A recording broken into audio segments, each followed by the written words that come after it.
we go to Rahul Gandhiji's speech at Shivaji Park. We'll have a small glimpse of this. I will request the engineering to put on the Rahul Gandhiji. Yes, the way he spoke. Let us hear Rahul Gandhiji.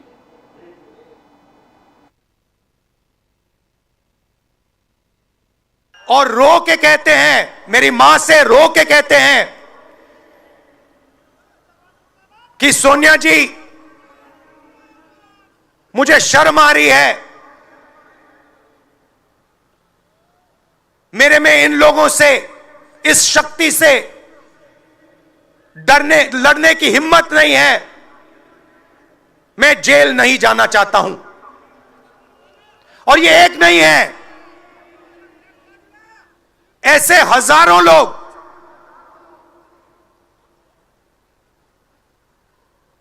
डराए गए हैं। क्या आप सोचते हो शिवसेना के लोग, NC के लोग ऐसे ही चले गए? नहीं, जिस शक्ति की मैं बात कर रहा हूं, उन्होंने उनका गला पकड़कर उनको बीजेपी की ओर किया है और वो सब डर के गए हैं।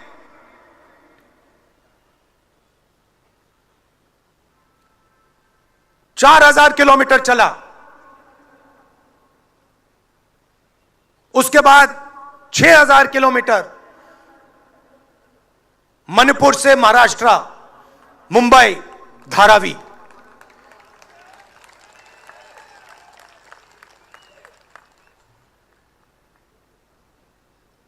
क्या मैंने देखा, क्या सुना, मैं आपको समझा नहीं सकता, शब्दों में नहीं बता सकता मैं आपको। बोल रहा हूं तो बात याद आई, मेरे पास एक युवा आता है,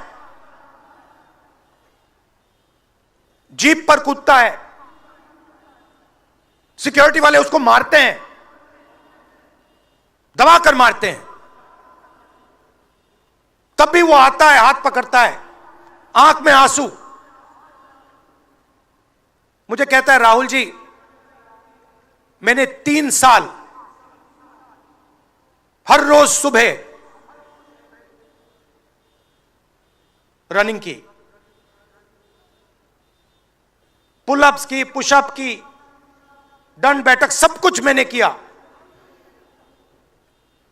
मेरे दिल में देशभक्ति थी। मैं चाहता था कि मैं लद्दाख में जाकर, ठंड में जाकर, ठंड में कांपूं, देश के दुश्मनों के सामने कांपूं, और एक दिन अगर मौका बने तो उनकी गोली भी खाऊं। यह मैंने सोचा था। राहुल जी अग्निवीर लागू कर दिया। मेरे देश ने मुझे धोखा दिया है। नहीं, तुम्हारे देश ने तुम्हें धोखा नहीं दिया, तुम्हारी सेना ने तुम्हें धोखा नहीं दिया, उसी शक्ति ने तुम्हें धोखा दिया है। नरेंद्र मोदी भाइयों और बहनों सिर्फ मास्क है, मुखौटा है। जैसे ये बॉलीवुड के एक्टर हैं, उनको रोल दिया गया है कि भैया आज सुबह आपको यह करना है, कल आपको यह बोलना है, परसों आप यह करोगे, सुबह उठ के समुद्र के नीचे जाओ। Thank you so much, Pradeep ji. Good evening. My apologies for reaching late. The most horrible traffic in the world. All the way from Borivali West right up to here to BKC, it was like terrible and absolutely horrible. Haven't been in this kind of a traffic jam in a long, long time. It's like, I don't really know what's happening to this city. Maybe after they finish all the construction and everything else, maybe the city will look great. I don't know. Development is a continuous process. You have more further developments. But that was a great rally. I'm sure you've discussed it already. But what a rally! I mean, look at the number of people there. My God, amazing. lakhs of people. Of course, the Congress is making absolutely absurd claims that they were, 15 lakh people and 16 lakh people. Shivaji Park cannot accommodate more than 75,000. So there could have been maximum 1.5 lakh, 2 lakh people, including the people standing outside. But it was a very successful rally. Zabardast rally thi, usme koi do raay nahi. That is absolutely true. What is your opinion? It was fantastic. Sir, any of these rallies are fantastic. It energizes the entire Karyakarta rank and file. They feel energized. They see, they want to work. Actually, every worker of the Congress, every worker of Uddhav Thackeray, every worker of Sharad Pawar. And Aam Aadmi Party. Don't forget Aam Aadmi Party. They were there too. No, all of them. The entire India Alliance, they all want. The entire rank and file wants to work. And the elections have already been declared. They don't want to be left at homes. They want to come out in the field, fight for their party, see that their candidates win, mix and take the messages of the leaders down to the houses, every houses, like how Aam Aadmi Party does all the time. तो ये process है और ऐसे Shivaji park का rallies है. It was successful rally. दो एकनाथ शिंदे जी, उद्धव, जितने महायुति के लोग हैं कहते हैं कि बकवास था, कुछ नहीं था, फ्लॉप रैली, कोई आया नहीं था. Yes, yes. But it was there for everybody. There was not a single space out there. We just saw that. We just saw that. लेकिन and the way Mr. Modi has smartly turned it around, he said कि हम लोग शक्ति की पूजा करते हैं, ये शक्ति को हराना चाहते हैं. Anyway, that's usual with Mr. Modi. But at the moment with us from the Aam Aadmi Party, Advocate Sandeep Khatke साहब. Sandeep Khatke साहब, नमस्कार. नमस्कार नमस्कार. नमस्कार सर, नमस्कार नमस्कार. जय सिया राम. कैसे हैं सर? जय श्री राम. जय श्री राम. मैं बढ़िया. आप कैसे हो? बहुत बढ़िया सर. जबरदस्त रैली कल तो, मतलब माशाल्लाह जबरदस्त. आपने सौरभ भारद्वाज जी भी बोले, बहुत बहुत बढ़िया बोले कल, देखने में देखा हमने स्टेज से.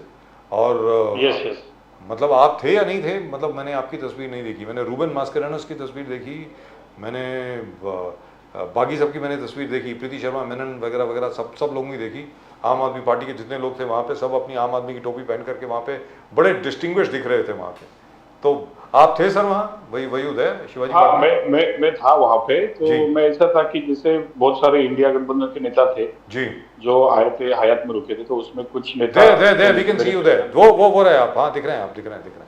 या आपने खड़गे साहब धारावी में राहुल गांधी जी का यात्रा का स्वागत किया जी. आप और पूरे जो गुट है आम आदमी पार्टी के, वहां पर खड़े होकर सत्कार किया राहुल गांधी जी को जब जा रहे थे. दैट कैसे आपको महसूस हुआ? Because it was a fantastic event. Dharavi में आप लोग सब थे, धारावी में स्वागत किया उनका, राहुल गांधी जी का. खड़गे साहब, सबसे इम्पोर्टेंट बात यह है कि जो राहुल जी की रैली थी, जो मणिपुर से निकली थी, उस मणिपुर की रैली का जो लास्ट डेस्टिनेशन था वो धारावी था. तो उनकी लास्ट जो भाषण हुआ, समारोह भाषण जिसको कहते हैं उस रैली का, वो धारावी में हुआ. तो अपने आप में उसका एक अलग महत्व है, क्योंकि धारावी में अभी फिलहाल अदानी के माध्यम से डेवलपमेंट का काम चल रहा है, जिसमें राज्य सरकार, केंद्र सरकार, सभी सरकारें जो है वो अदानी के लिए काम कर रही है. तो ऐसे माहौल में जब कोई राष्ट्रीय नेता अपनी एक जिम्मेदारी समझकर धारावी जैसे एरिया में आता है और धारावी के बारे में बात करता है, एक नेशनल नेता, तो अपने आप में एक बड़ी बात है. कल अगर आपने शिवाजी पार्क का राहुल गांधी जी का भाषण सुना होगा जी, तो वहां पे भी उन्होंने धारावी के बारे में, मतलब उनका पूरा जो भाषण था वो धारावी सेंट्रिक था. तो उन्होंने धारावी को कहा कि धारावी जो है ये सिर्फ एक स्लम नहीं है, बल्कि धारावी हुनर का कैपिटल है. मतलब धारावी के अंदर, जो हमेशा से मैं कहता हूँ कि धारावी के अंदर लेदर इंडस्ट्री है, गारमेंट इंडस्ट्री है, पॉटरी इंडस्ट्री है, फूड प्रोसेसिंग इंडस्ट्री है, और काफी स्किल्स वाली जो इंडस्ट्रीज धारावी में है.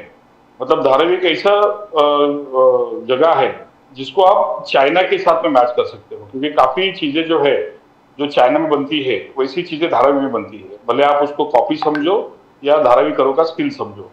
तो वो सब बातें जो है राहुल जी ने शिवाजी पार्क के माध्यम से पूरे देश को बताई. धारावी में वो खुद आए और धारावी में उन्होंने भाषण भी किया. मैं खुद राहुल गांधी जी के बाजू में था, उनकी गाड़ी के बाजू में, और भाषण करने के टाइम पे भी वो सभी जो वहां पे मौजूद लोग थे उनके आंखों में आंख डाल के बात कर रहे थे. वैसे एक मौका बना तो वो भाषण करते करते उन्होंने मेरे को देखा, तो मेरे भी आई कांटेक्ट उनमें थे.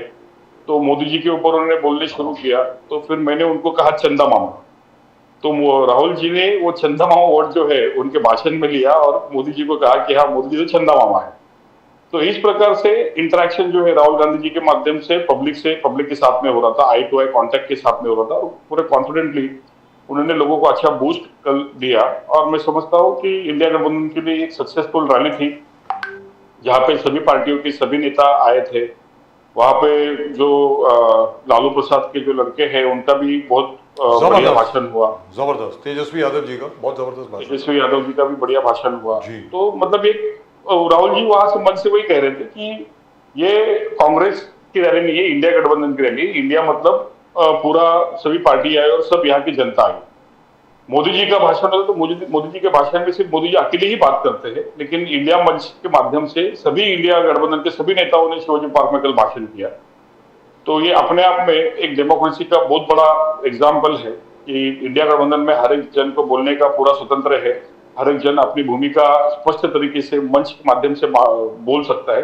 लेकिन ये माहौल जो है वो एनडीए गठबंधन में नहीं है, क्योंकि अगर मोदी जी वहां पे रहेंगे तो बाकी कोई भी नेता जो क्या बोलेगा उसका कोई इंपॉर्टेंस नहीं है और कोई उसको सुनेगा भी नहीं। तो इस प्रकार का कम्युनिकेशन मॉडल जो इंडिया और एनडीए का है। काटके साहब, जो अदृश्य शक्ति के बारे में पहले सुप्रिया सूले जी बात करती थी, उसी शक्ति के बारे में राहुल गांधी जी ने कल अपने भाषण में भी कहा। आज मोदी जी ने ये कहते हुए उसको नकारा कि हम लोग तो शक्ति की पूजा करते हैं। छत्रपति शिवाजी महाराज उसी शक्ति का पूजन करके उन्होंने दिल्ली के सिंहासन को यानी मुगल साम्राज्य को हरा दिया। ये लोग उसी शक्ति के खिलाफ बोल रहे हैं, तो इनकी मंशा क्या है ये दिखता है। इसके बारे में क्या कहेंगे सर आप?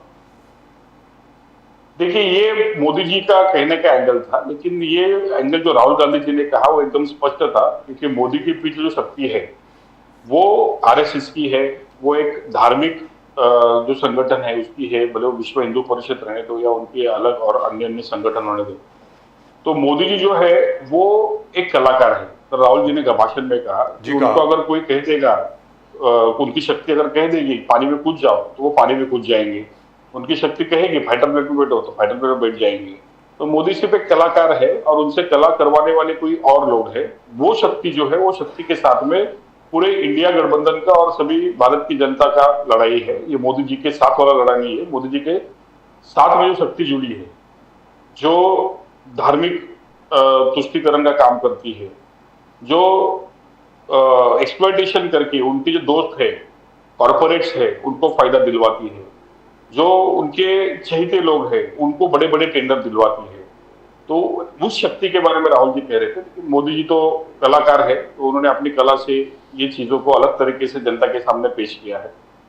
तो ये सब चीजें तो राजनीति है, राजनीति में ये सब चीजें होती रहेगी। लेकिन फैक्ट ये है कि राहुल जी ने जो कहा वो एकदम सही था, क्योंकि मोदी जी की शक्ति जो है वो भारत का संविधान बदलना चाहती है और संविधान बचाने के लिए इंडिया गठबंधन के सभी नेता जो है वो अभी तैयार है। जी, और आज की तारीख में पहले मनीष सिसोदिया साहब की जो क्यूरेटिव पिटीशन थी वो भी खारिज कर दी गई सुप्रीम कोर्ट द्वारा। आज सत्येंद्र जैन जी को भी बेल नहीं दिया गया उसी सुप्रीम कोर्ट द्वारा। तो ये मतलब जो मैंने पढ़ा है उसमें, you are an advocate yourself sir, PMLA की वजह से जो एक्ट में प्रावधान है शायद उसकी वजह से यहां तक के सुप्रीम कोर्ट के भी हाथ जरा बंधे हुए हैं लोगों को जमानत देने में। काटके साहब, ये सही बात है, क्योंकि पीएमएलए कानून का प्रोविजन है। बाकी देखो, हम हर एक कानून की बात करते हैं तो you are innocent until proven guilty. Yes, लेकिन पीएमएलए कानून में ये अज्यूम किया जाएगा कि आप गिल्टी हो तो ओनर्स ऑफ प्रूविंग आपके ऊपर आता है, जबकि अलग दूसरे कानूनों में ओनर्स ऑफ प्रूविंग जो है वो प्रोसिक्यूशन के ऊपर आता है। And you are guilty without proof and you are guilty without evidence. Yes, till the completion of trial. Yes, so it is a discretion. Bail is always discretionary power of the court. yes, So in bail proceedings, the court has to decide whether they want to use that discretionary power or not. But in PMLA, court is also very stringent because the law is stringent and it is already made the provision in the law that you are guilty unless you are proven innocent. however, in a couple of cases, sorry to divert because I really want to know what you think over here, because you have a very incisive legal mind as well. The Delhi High Court, for instance, last week in a judgment told the Directorate of Enforcement that please don't use fruits of crime like a magic mantra. Please don't keep using that unless and until you give me evidence. I will not be able to grant your application for extension of custody in one particular case, and custody and bail was granted. Now, obviously there are some high courts, for example Madras High Court, Delhi High Court, who have been very courageous in taking on this particular aspect of this law. Khatke sir. That's why मैंने पहले कहा, शुरुआत में कहा कि bail is a discretionary power. मतलब अगर समझो हम एनडीपीएस का भी कानून देखेंगे, एनडीपीएस के भी कानून में बेल के ऊपर बार है, उसमें भी ऐसे, क्योंकि वो भी स्पेशल प्रोविजन है, उसके लिए भी स्पेशल कोर्ट होता है। तो वैसे पीएमएलए भी स्पेशल एक्ट है, इसके लिए भी स्पेशल प्रोविजन है। तो इसमें उस डिस्क्रिशनरी पावर को यूज करने के लिए अगर मटेरियल कोर्ट के सामने आता है तो कोर्ट उसको यूज कर सकता है। तो काफी मैटर्स में कोर्ट ने डिस्क्रिशनरी पावर यूज किया है, और काफी मैटर्स में out of compulsion they can not use this discretionary power as it is already laid down in the law that you are guilty unless you have been proven innocent. You know, Satyendra Singh ji, Khadke साहब, सत्येंद्र जैन जी के issue में जिस प्रकार supreme Court ने कहा you surrender, you go back to Tihar jail, and पूरे आम आदमी party के जितने कार्यकर्ता बाहर निकले, बोले कि दे फाइंड समथिंग अनफेयर, बोले ये अनफेयर है, ये अनफेयर है। केजरीवाल जी को 9th समन दिया, केजरीवाल जी भी आज स्किप किए समन्स, तो he has also skip. No, this seems to be hounding. At the same time बोले कि राम रहीम जी को, बहुत सारे कार्यकर्ता जो हम लोग देख रहे हैं आम आदमी पार्टी के, राम रहीम रेपिस्ट को पेरोल मिलता है, ब्रिजभूषण जो है वो बाहर अभी भी खुलेआम घूम रहे हैं, वो अरेस्ट नहीं होता है, he does not get arrested, he is not arrested at all, no FIR। तो हाउ डू यू सी, क्या this is, you can say, glorious contradictions with in the law and with in the government, that जो आपके साथ है उसमें कोई कानून apply नहीं करता, न पीएमएलए हो न कोई हो, बट जो तो विरोधी दल है, ऑपोजिशन है, उसमें हर कानून, हर जुर्म absolutely true and strictly enforced. तो क्या ये दिख रहा है आम कार्यकर्ताओं को, दिखने लगा? ये अभी हम हमेशा सभी जो इंडिया अलायंस के पार्टनर्स है, सभी लोग, या मैं भी हमेशा आपको बोलते रहता हूँ कि डेमोक्रेसी के जो चारों स्तंभ है, वो चारों स्तंभों को इन्होंने निस्तराबूत कर दिया है। तो इसमें का एक जो ब्यूरोक्रेसी का स्तंभ है, जिसके अंदर पूरे अपने पुलिस यंत्रणा, ईडी, सीबीआई आती है, तो ये भी पूरा उसका मिसयूज जो है बीजेपी के माध्यम से हो रहा है। बीजेपी के अपोजिट में अगर कोई रहता है तो उसके ऊपर इसका उपयोग होता है, और वो जैसे ही पार्टी बंद, उसकी पार्टी चेंज होती है और वो बीजेपी की तरफ आता है, तो उसके ऊपर की पूरी इंक्वायरी बंद हो जाती है, उसकी फाइलें उनकी गायब हो जाती है। जैसे छगन भुजबल के केस में कहा गया कि फाइल नहीं मिल रही है, फाइल गायब हो गई दफ्तर से। तो इस प्रकार के रीजन जो है वो सरकार के माध्यम से आते हैं। तो ये सीधी बात है कि ये जितनी भी चीजें हैं सब मैनिपुलेटेड है, और सरकार जो है इस यंत्रणाओं का उपयोग जो है अपने कार्यकर्ता की तरह यूज कर रही है ईडी, सीबीआई को, और ये उनकी पपेट हो गई है। कल उद्धव जी ने भाषण में कहा कि अपने इंडिया में डेमोक्रेसी है, ऐसा मोदी जी को बताना है। वैसे डेमोक्रेसी तो रशिया में भी है। जैसे रशिया में पुतिन का कोई विरोधी नहीं है, अगर या कोई विरोधी होता है, एक तो या जेल में होता है या उसकी मर्डर की जाती है। तो उस प्रकार का एग्जाम्पल जो है वो मोदी जी के माध्यम से देश में लागू होते जा रहा है। अगर मोदी जी 3rd टाइम जीते तो अगले समय में आपको अपोजिशन दिखेगा नहीं, और अपोजिशन के कोई नेता दिखेंगे नहीं। एक तो वो नेता जेल में, मोदी साहब कह रहा है कि देखो 10 साल में मेरा काम देखिए, आप जो रिपोर्ट कार्ड है वो देखिए, इतना भव्य रिपोर्ट कार्ड है, और 25 साल का रोड मैप है, 25 साल का रोड मैप है, सिर्फ 2029 तक नहीं है। मोदी साहब ने कहा मेरा 2047 तक आप देखिए, मेरा प्लान कर दिया हूं, विश्व गुरु तक का प्लान कर दिया हूं, 10 साल का ट्रांसफॉर्मेशन ऑफ इंडिया और 25 साल का रोड मैप। मेरा हक बनता है कि मैं 400 प्लस मांगू, आर्टिकल 370 हक है मुझे 370 बीजेपी को मांगने के लिए। पर राहुल गांधी जी ने कल मंच पर कहा राजा का आत्मा ईवीएम में है, राजा का आत्मा ईवीएम में है। तो क्या ईवीएम एक कानून, एक ही चीज है जिसपे 400 का दावा कर रहा है? How do you see that करके साहब? देखो, ये सीधा बात है। मोदी जी के राज में सभी, जैसे हमने देखा इलेक्शन कमिश्नर का जो पहले का अपॉइंटमेंट था, उसमें चीफ जस्टिस का इन्वॉल्वमेंट था, लेकिन वो मोदी जी ने पार्लियामेंट में कानून पारित करके उसको निकाल दिया। यानी इलेक्शन कमीशन भी आज की तारीख में जो है वो एक जो सत्ता वाली पार्टी है, रूलिंग पार्टी है, वो अपॉइंट करती है कि भाई इलेक्शन कमिश्नर किसको बनाएगा। अगर मैं अपने आप के लिए इलेक्शन कमिश्नर या किसी को नियुक्त करता हूं तो जाहिर सी बात है जिसकी भी नियुक्ति होगी वो तो मेरा ही काम करेगा। तो इसकी वजह से ईवीएम के ऊपर भी पूरा शक है। ईवीएम को हर पार्टियों ने लेटर भेजे, सब पार्टियों ने कहा कि एक बार जो ईवीएम आई है उसको खोल के उसको डिसेंबल करके बताओ, लेकिन इलेक्शन कमीशन ये बात मानती नहीं। सभी विरोधी पक्षों और पार्टियों ने ये कहा कि आप अपने पास जो वीवीपैट है वो वीवीपैट का जो काउंटिंग है वो होना चाहिए, लेकिन इलेक्शन कमीशन उसके लिए राजी नहीं है। तो किधर ना किधर ये मैनिपुलेशन है, और सिर्फ मैनिपुलेशन के आधार पर बीजेपी जो आंकड़े देती है वो आंकड़े वो लेके आती है। इसके लिए इसका पूरा जो क्रेडिट है मोदी जी का वो इलेक्शन कमीशन को भी जाने वाला है और ईवीएम मशीन को भी जाने वाला है। और अगर संदीप पाटिल इनमें साहब- हिम्मत है तो एक बार करके दिखाए। और संदीप पाटिल साहब, दूसरी चीज क्या है कि जितने भी अभी सर्वेक्षण आ रहे हैं वो सब लोग ऐसा दिखा रहे हैं कि जैसे कि इंडिया अलायंस को तो मतलब नाम के वास्ते 126 सीट दिखा रहे हैं इंडिया अलायंस की, या 130 सीट दिखा रहे हैं भारतीय जनता पार्टी की, और मतलब एनडीए की 376, 375, कई लोगों ने तो 400 भी दिखा दिए हैं। तो मतलब पहले से ही लोगों को तैयार किया जा रहा है कि एनडीए की 400 पार पक्की है। संदीप काटके साहब, ये साइकोलॉजिकल ब्रेन गेम तो बीजेपी हमेशा खेलती है। एक परसेप्शन बनाने का काम जो है बीजेपी के मार्फत हमेशा होता है, एक नैरेटिव सेट करना होता है। तो उस प्रकार से उन्होंने अभी सब नैरेटिव सेट किया है कि देखो विरोधी, क्योंकि अगर आप कोई भी चैनल खोल के देखो, आप टीवी लगाओ, आप सोशल मीडिया पे जाओ, आप कहाँ पे भी जाओ, आपको सिर्फ एडवर्टाइजमेंट दिखेगा मोदी जी का। 5-5 मिनट में मोदी जी आएंगे। अभी तो वो जो एक ऐड था मोदी जी का, उसका तो बहुत ट्रोलिंग हो रहा है, जिसमें मोदी जी ने यूक्रेन में वॉर रोका के बस निकाली थी जी, तो उसका काफी ट्रोलिंग पब्लिक कर रही है। मतलब पब्लिक को जी। खुद को पता है कि भाई ये अगर मोदी जी रशिया का वॉर रोका सकते हैं तो मणिपुर में जाके मणिपुर का वॉर जो अपना सिविल वॉर है उसको क्यों नहीं रुकाते।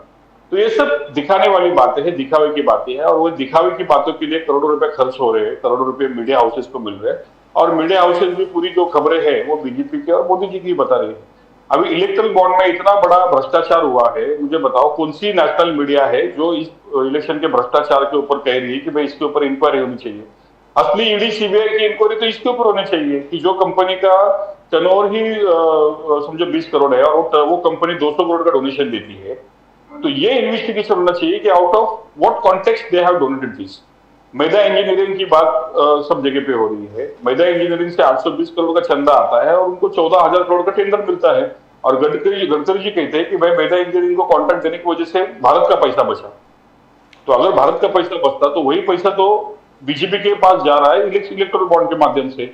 अभी तक तो पूरे एसबीआई ने पूरी लिस्ट जो है अभी तक जारी नहीं की है, इसमें बहुत सारे नाम अभी सामने आने हैं। तो सबसे बड़ा भ्रष्टाचार जो है इलेक्टोरल बॉन्ड के माध्यम से मोदी जी ने किया है, इसके लिए मोदी जी का नाम पड़ा है चंदा मामा। और दूसरी चीज सामने जो आई है, चंदा दो और धंधा करो।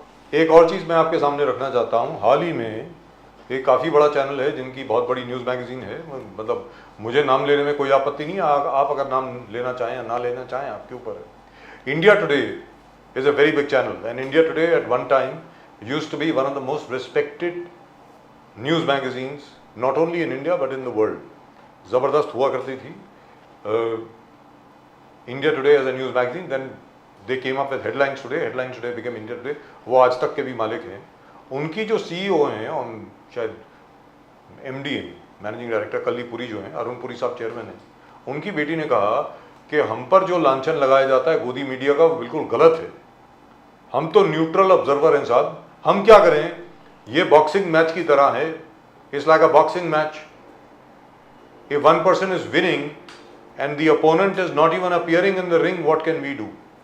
ऐसा उनका कहना है कि सामने वाले जो हैं, जैसे इंडिया अलायंस जो है, वो अगर रिंग में ही नहीं है तो उसमें हमारी गलती क्या है, बताएं सर काटके साहब।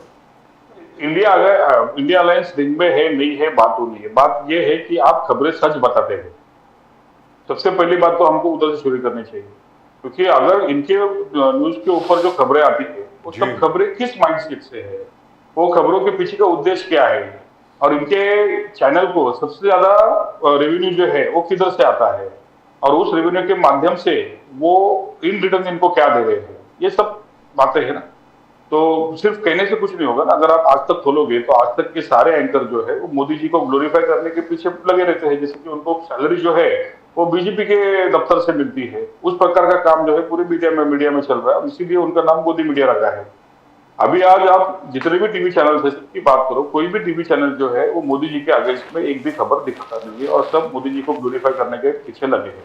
लेकिन इसके अगेंस्ट में अगर आप सोशल मीडिया चैनल देखो, जो पत्रकार, जो वरिष्ठ पत्रकार थे, जिनको मीडिया हाउसेस से निकाल दिया, चाहे वो रवीश कुमार हो या चाहे अपने मुंबई का सोहित मिश्रा हो, ये काफी लोग जो थे वो सच खबर दिखाते थे और उनकी सच्चाई इस मीडिया चैनल को नहीं हजम होती थी, क्योंकि मीडिया चैनल के ऊपर रूलिंग पार्टी का पैसा है, इसलिए उनको निकाला। और वो जो है अभी जो यूट्यूब चैनल के माध्यम से अपनी जो खबरें बताते हैं, उसमें ज्यादा ऑथेंटिसिटी है, ऐसा सभी लोगों को लगता है।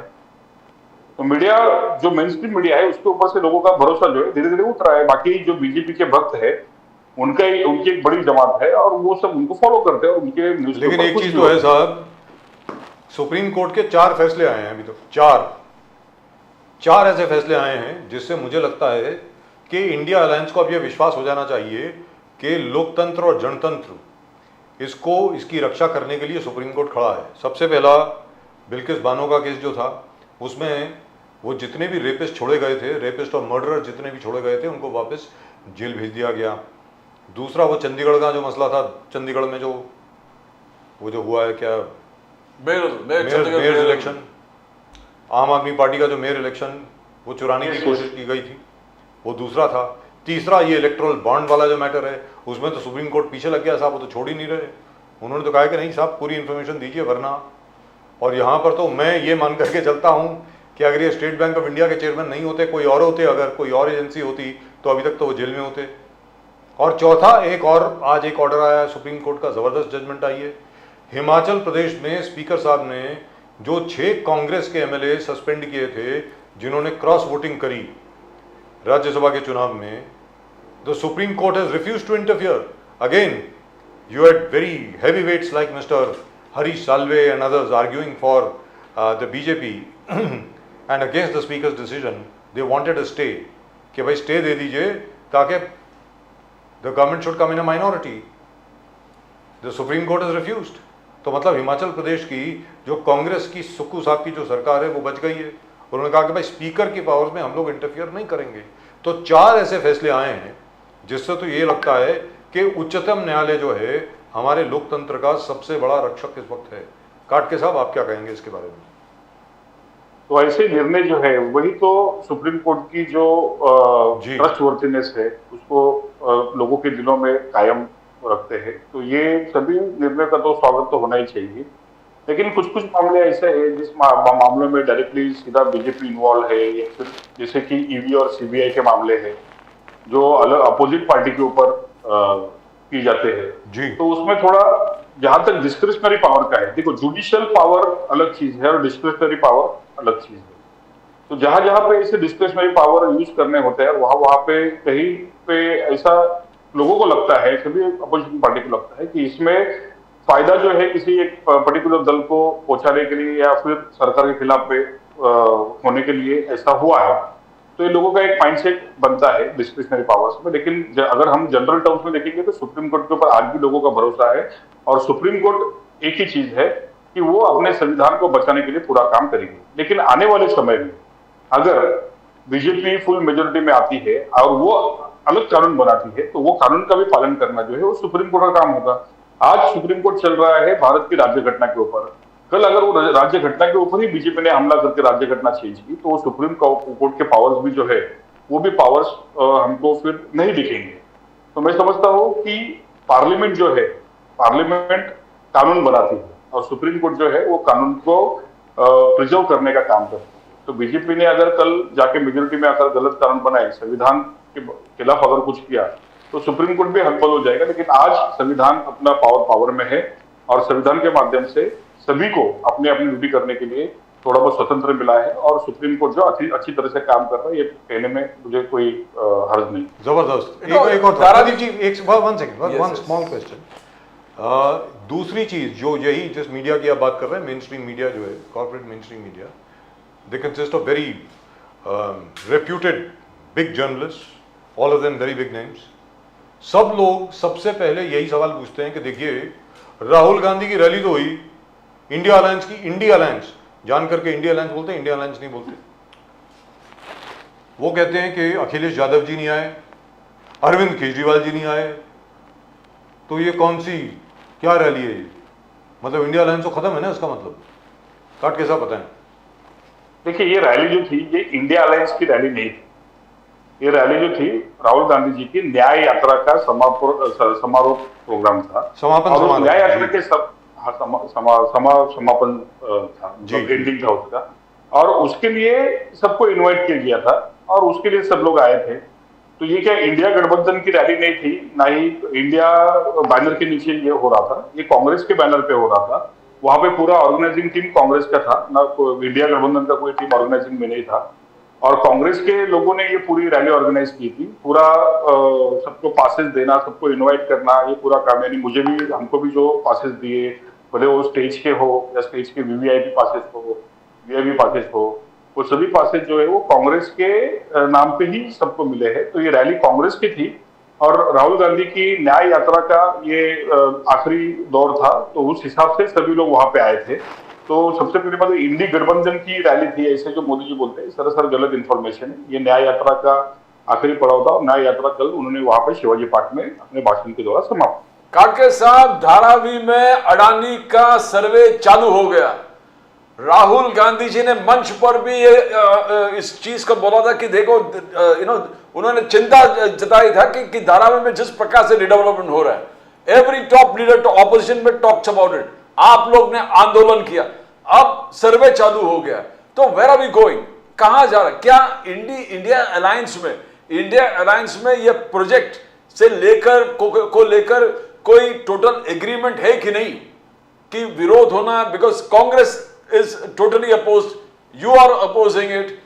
उद्धव ठाकरे जी जिस प्रकार से लोगों का कहना है, ऑपोजिट मींस रूलिंग पार्टी का कहना है कि Uddhav Thackeray ji soft stand, how far is it true? Because दो बिग प्रोजेक्ट, एक तो धारावी रिडेवलपमेंट और पूरा एयरपोर्ट लैंड आज अडानी के पास है। यानी आप समझ लो कि पूरे 70% स्लम एरिया टोटल आपने अडानी को हैंड ओवर कर दिया है और काम जोरों से चालू है। आज धारावी में सर्वे चालू होगा खड़के साहब। नहीं, ये बहुत बहुत होशियार लोग हैं। मतलब ये जो शक्ति के बारे में राहुल जी ने बात की थी, तो वही शक्ति अदानी जी के पीछे भी है। और ये बहुत होशियार लोग हैं।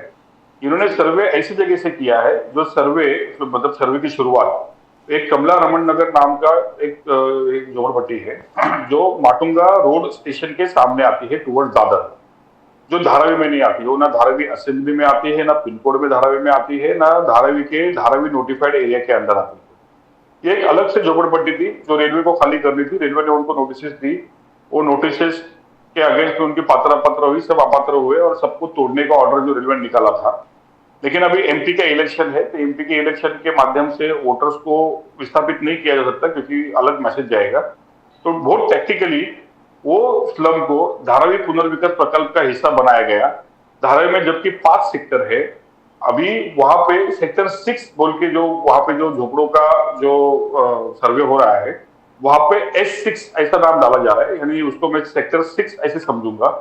लेकिन धारावी नोटिफाइड एरिया में खाली 5 सेक्टर थे जो धारावी के अंदर आते थे, जो 650 एकर्स की जो लैंड है वो, और रेलवे की जो एडिशनल अभी लैंड ली है वो।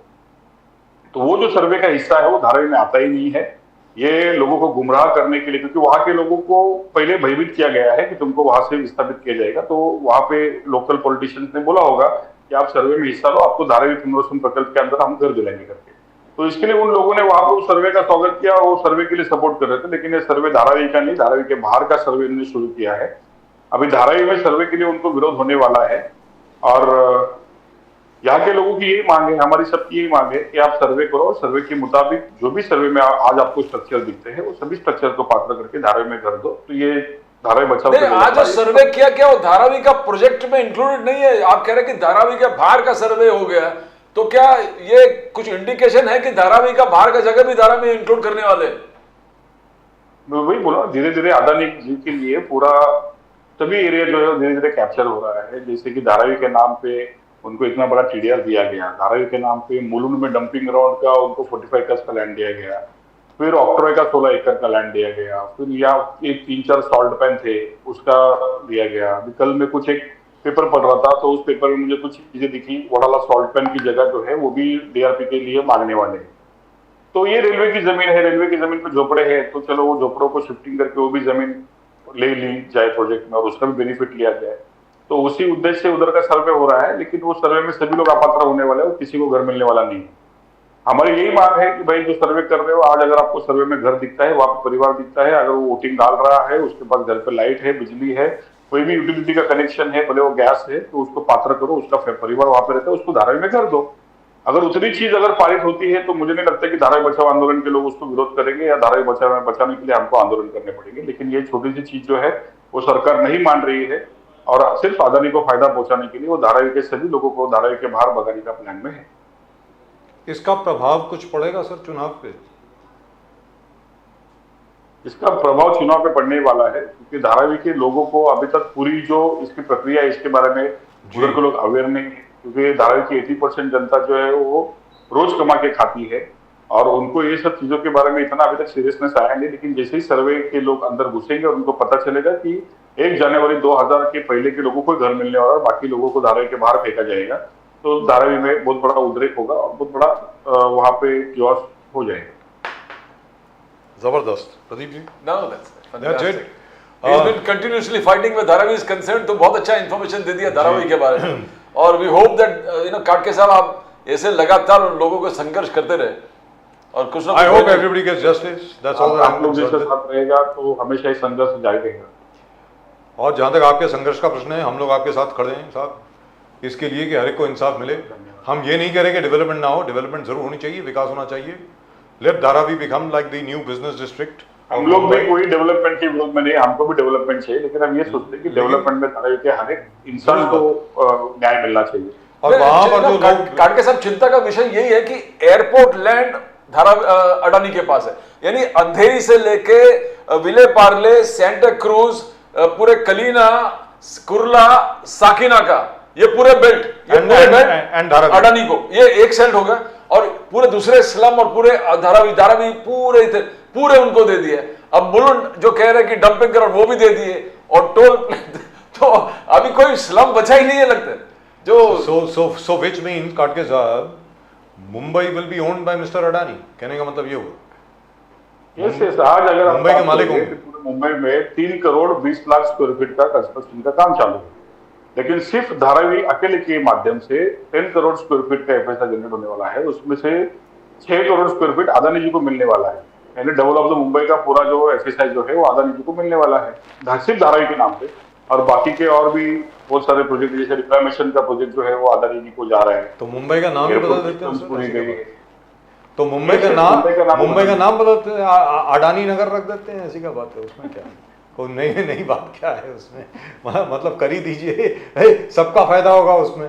अडानी जी भी मतलब बड़े खुश हो जाएंगे, सबको दे देंगे, 2-2 हजार स्क्वायर फुट का घर दे देंगे हर एक को, ऐसी क्या बात है? बीच में जो सेंटा क्रूज नाम रखवा देंगे और किसको देंगे कुछ नहीं, जनता का ही लूट की ले लेंगे। सेंटा क्रूज एयरपोर्ट को अडानी का नाम दे दिया था तो वो शिवसेना ने आंदोलन कर दिया कि छत्रपति शिवाजी महाराज कहाँ गए, आपने अडानी का बोर्ड लगा दिया, तो जाके वो चेंज हो गया वहां पर। तो जाने अनजाने में अडानी जी सब जगह है।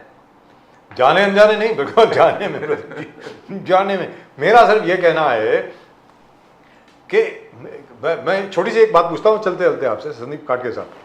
देखिए साहब, अडानी साहब is a businessman, alright, he is a businessman, he is concerned with profit.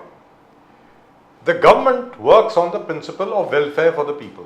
चलिए मैं कहता हूं वेलफेयर फॉर द पीपल आप बाजू में रख दीजिए, साइड में रख दीजिए, लेकिन धारावी में जो आज की तारीख में इंडस्ट्री चलती है, धारावी का जो टर्नओवर है, धारावी में जो आज स्मॉल स्केल इंडस्ट्री बिल्कुल माइक्रो लेवल पे एक बीच के हर एक के बैकयार्ड में गैराज में लेथ है, कुछ काम है, लेदर का काम है, टेक्सटाइल का काम है, पॉटरी का काम है, और बड़े बड़े ब्रांड्स आज की तारीख में they are outsourcing things from Dharavi. Why don't they own it? मेरा ये कहना है उसको बढ़ावा देना चाहिए ना। जो आपने चाइना की बात करी, अरे made in China, made in Dharavi will compete with made in China, ऐसा क्यों नहीं सोचते? आप कहते हैं कि आप 5 ट्रिलियन इकोनॉमी बनाएंगे, अगर इस किस्म के धारावी टाइप प्रोजेक्ट जो हैं, जैसे वहां पे लोग काम करते हैं, उनको अगर आप बढ़ावा दें, उनको अगर आप ज्यादा सब्सिडी दें, उनकी अगर आप मदद करें और ऐसे ऐसे पॉकेट्स आप अलग अलग शहरों में बनाएं, तो 2 साल के अंदर you will be a 10 trillion economy, forget 5 trillion. Sandeep Patke साहब, देखिए, इनको ये जो सरकार है, बीजेपी की सरकार है, इनको काम करना है इनके इंडस्ट्रियलिस्ट दोस्तों के लिए। आम जनता के पास पैसा आए, आम जनता का विकास हो, उनके बिजनेसेस डेवलप हो, ऐसा इनका बिल्कुल इंटेंशन नहीं है। आप देखिए जितनी भी पॉलिसी, इकोनॉमिकल पॉलिसियां बनी है, वो सभी इकोनॉमिकल पॉलिसियों में जो बड़े बड़े कॉर्पोरेट हाउसेस है उनका ही फायदा हुआ है। अगर आप बात करोगे कि लोन वेवर की, तो फार्मर्स के लोन वेवर के लिए सरकार को दिक्कत है, फार्मर्स को एमएसपी देने के लिए सरकार को दिक्कत है जी है। लेकिन कॉर्पोरेट की लोन वेवर की अगर स्कीम आती है तो सरकार 10-10 लाख 12-12 लाख करोड़ का कर्जा जो है वो वेव कर देती है, लेकिन फार्मर्स को देने के लिए इनके पास पैसा नहीं है। जो छोटे छोटे मजदूर हैं जो अपना अपना छोटा काम करके अपने अपनी इंडस्ट्री बना के चल रहे हैं, उनकी इंडस्ट्रियां तोड़ देने का, क्योंकि अगर उनकी जो छोटी इंडस्ट्री टूटी तो इसका फायदा जो है बड़ी इंडस्ट्री को होगा। यानी अगर चाइना से माल इंपोर्ट करना है, वो तो क्या धारावी का आदमी तो इंपोर्ट नहीं करेगा, वो इनका ही कोई दोस्त या कोई बड़ी कंपनी होगी जो बीजेपी की संलग्न होगी, वैसे लोग इंपोर्ट करने वाले हैं। तो इनको पूरा वेल्थ जो है वो अपने नजदीक के लोगों के आपस में बांट के देना है, आम जनता के हाथ में इनको पैसा देना नहीं है। भले आप जीएसटी की बात करो, जीएसटी के नाम पे थोड़ी आम जनता का फायदा होता है, तो बड़े बड़े कॉर्पोरेट हाउसेस है उनका फायदा होता है, वहां पे टैक्स चोरी होती है। यहाँ पे तो आम आदमी जो है एक पाव भी खरीदता है 2 रुपए का, तो उसके ऊपर भी तो उसको जीएसटी देनी ही पड़ती है। जी दुरुस्त बात। तो ये सब नीतियां जो है वो सिर्फ बड़े बड़े कॉर्पोरेट हाउसेस के लिए है, और इससे फायदा सिर्फ बड़े बड़े हाउसेस को पहुंचाना चाहिए। इसलिए धारावी जैसी इंडस्ट्रीज को बढ़ावा नहीं मिलता। धारावी के जैसे कुछ लोग हैं जो अपना अपना माल बनाते हैं, उनको प्रॉपर मार्केट नहीं मिलता, और इस प्रकार की पुनर्विकास प्रकल्प के माध्यम से आप डेवलपमेंट करते हो और उनको उनके ही रोजगार से वंचित करते हो। तो ये सीधे सीधे सरकार की नीति है कि गरीबों के और आम आदमी के लोगों हाथ में पैसा नहीं आना चाहिए।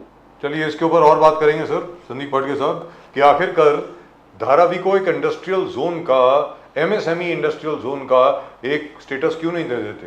मतलब very frankly speaking I think that should have been the first thought. हमने डीआरपी में हमने जो भी मांगे रखी है, तो उसमें मैंने खुद में धारावी में बताया है कि धारावी का 5 सेक्टर है, तो 5 सेक्टर में 5 इकोनॉमिकल क्लस्टर बनाओ। वहां पे धारावी की leather industry, garment industry, food processing, वहां की पोल्ट्री इंडस्ट्री, सबके लिए अलग अलग इकोनॉमिक जोन बनाओ। वहां पे जैसे आपने अदानी को जीएसटी में माफी दी है, तो अभी सरकार ने एक जीआर निकाला है जिसमें धारावी में जो भी बिजनेस होगा आने वाले समय में उसको मेरे ख्याल से 3 साल के लिए जीएसटी से माफी या ऐसा कुछ तो उन्होंने एक प्रोविजन किया है। तो ये पहला क्लस्टर वहां पे बनना चाहिए, कमर्शियल क्लस्टर, और कमर्शियल क्लस्टर में धारावी के लोगों की जो फैक्ट्रीज है उनको स्थान मिलना चाहिए।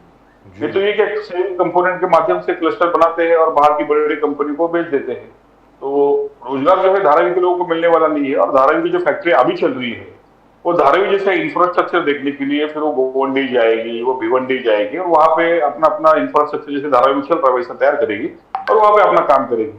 तो धारावी की माध्यम से जो यहाँ पे एम्प्लॉयमेंट जनरेशन होता है ये पूरा खत्म हो जाएगा। कहने का मतलब ये हुआ कि जिस प्रकार मुंबई में, बॉम्बे में जो उस वक्त हुआ करता था, टेक्सटाइल इंडस्ट्री सारी की सारी बंद हो गई, फिर वो पावरलूम में शिफ्ट हो गई, फिर वो सारी की सारी गुजरात शिफ्ट हो गई। तकरीबन यही हाल धारावी का होने वाला है। कहने का मतलब ये हुआ ऐसे होने वाला है। अगर इन्होंने एक धारावी को कमर्शियल बेनिफिट नहीं किया तो धारावी की जितने भी फैक्ट्रीज जो है जो अभी फिलहाल चल रही है, तो उनको तो नए सेटअप में रेंट पड़ने वाला, रेंट उनको अफोर्ड नहीं होगा तो वो चले जाएंगे। जहाँ पे धारावी जैसे इंफ्रास्ट्रक्चर है, स्लम है, वहां पे वो लोग अपने अपने फैक्ट्री बिठा के अपना धंधा करेंगे। और जिनको कोई और जगह नहीं मिलेगी वो क्या करेंगे? We can only imagine. तो बंद करेंगे जी नहीं, बस वो सड़क पे आ जाएंगे सर, सड़क पे आ जाएंगे। जिस प्रकार ये कहा जाता है कि जो अंडरवर्ल्ड का राइज हुआ मुंबई में वो किस लिए हुआ? इसलिए हुआ क्योंकि सारी टेक्सटाइल मिल्स बंद हो गई। That's how the underworld rose over here in Bombay. वैसा ही कुछ अगर हो गया यहाँ पे तो फिर उसके लिए जिम्मेवार कौन होगा? संदीप पाटके साहब। नहीं तो चाहते वही है ना यहाँ पे जी। बीजेपी का जो पूरा मॉडल है वो एक्सप्लोटेशन का मॉडल है, लोगों को धर्म के नाम पे बहका के रखो और लोगों की जेब काटो। यही मॉडल यहाँ पे चल रहा है, तो उसके लिए पूरी जिम्मेदार सरकार ही होने वाली और कौन? और वो काटके साहब अभी तक ये डिबेट चल रहा है कि एज इज वेरी, जब आप अडानी जी को इतना टीडीआर इतना एफएसआई दे रहे हो तो वो गरीब बेचारे वो कट ऑफ डेट आप इतना पुराना क्यों रख रहे हो? एज इज वेरियस बेसिस पे लेटेस्ट सर्वे करके क्यों नहीं खत्म कर रहे इस चीज को? Because why you want to hurt the interest of the poor man? आंदोलन का हम लोग का पूरा आंदोलन चल रहा है वो इसी के ऊपर चल रहा है ये पात्र अपात्र में आप लोगों को उलझाओ मत, क्योंकि पात्र अपात्र में बहुत भ्रष्टाचार होगा।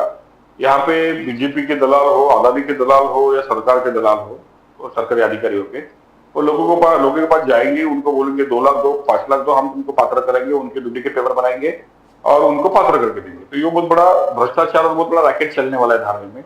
हम लोग पूरा उसका विरोध करते हैं। इसके अगेंस्ट में हमने ये कहा है कि भाई आप लेटेस्ट सर्वे करता हो, जिसका अभी मौजूदा वहां पे फैमिली है, वो वहां से वोटिंग करता है, या वो वहां से उसके पास उसका लाइट बिल है, गैस बिल है, तो उसको तो आपको उसका वोट चलता है, लेकिन उसको घर देने के लिए आपके पास उसको पुरावे चाहिए। लेकिन वोट देने के टाइम पे आप उसको नहीं पूछते कि भाई आप 2000 के पहले के नहीं हो तो आप वोट नहीं दे सकते। Right, thank you so much sir. Sandeep Patke साहब, बहुत बहुत धन्यवाद आपका हमारे साथ जुड़ने के लिए। धन्यवाद। बहुत बहुत शुक्रिया आपको जय सिया राम, हर हर महादेव, जय श्री राम, जय श्री राम, जय भवानी, जय भवानी। Thank you. धन्यवाद। That's a very, very brave man. That is a very brave man. Well, so are the rest of the up guys as well. They're all very, very brave. So that's just about it for tonight's show. आज के show में सिर्फ इतना ही। प्रदीप जी और मेरी तरफ से, and I apologize again for being late. आप सब लोगों को